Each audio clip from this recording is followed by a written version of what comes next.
Merci Madame la Présidente, Madame, Messieurs les ministres, Mesdames, Messieurs les députés. Je répète qu'à essentiel, chacun cotise selon ses moyens, chacun reçoit selon ses besoins.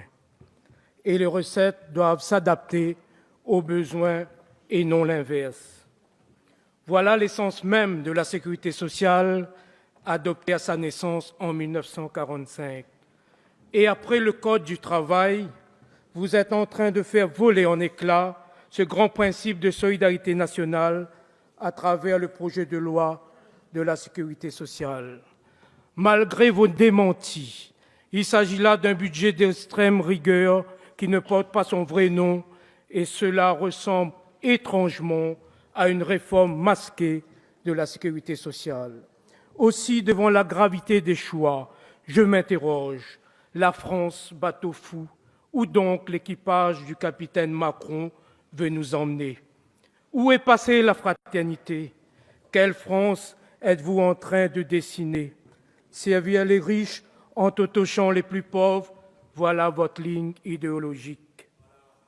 Deux mondes se dessinent de plus en plus, créant de la souffrance, du désespoir, de la colère chaque jour qui passe.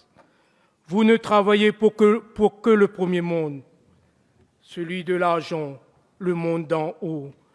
Vous ignorez, vous méprisez le deuxième monde, celui des abandonnés, celui de ceux qui triment, qui luttent chaque jour pour se nourrir, payer leurs factures, assurer l'éducation des enfants, ceux qui simplement essaient de vivre ou de survivre, le monde d'en bas, le monde des gens qui ne sont rien, cette France abandonnée.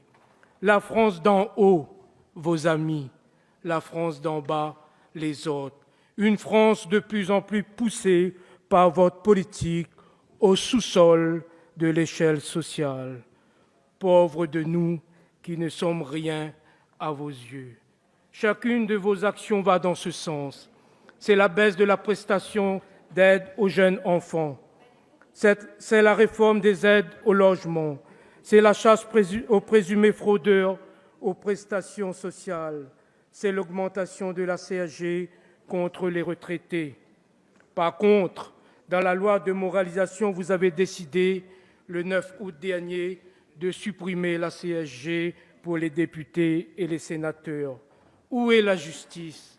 Véritable moralisation, n'est-ce pas? Vous allez me répondre que vous allez augmenter le minimum vieillesse.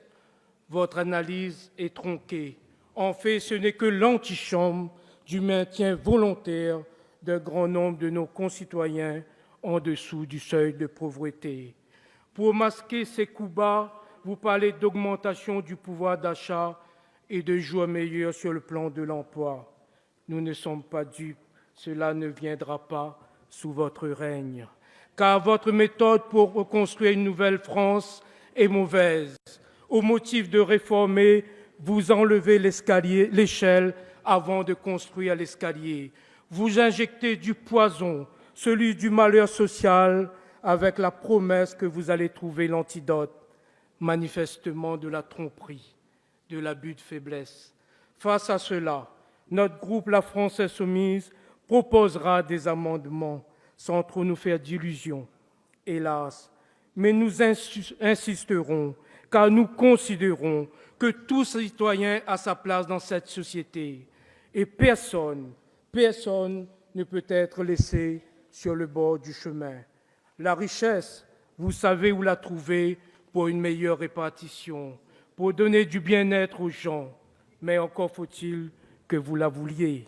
Mais c'est cette humanitude, cette fraternité qui vous échappe et que vous devez trouver. Pour cela, revenez à la base de la vraie politique, celle qui consiste à aller à la rencontre des femmes et des hommes, dans les cités et les quartiers, dans les villes et les villages. N'ayez pas peur de leur parler, de les écouter, de les comprendre, madame, oui, de les comprendre. Apprenez simplement à les réaimer, à les respecter. La France insoumise combattra votre politique avec la plus grande fermeté, mais toujours dans le respect. Pour conclure, je citerai Victor Hugo, « C'est de l'enfer des pauvres qu'est fait le paradis des riches. Mon pays bateau fou, où Sabana y emmène à nous, jusqu'à quand. Ce monde n'est pas la nôtre, nous voulons d'un avenir en commun. » Je vous remercie. Merci, Monsieur Ratenon.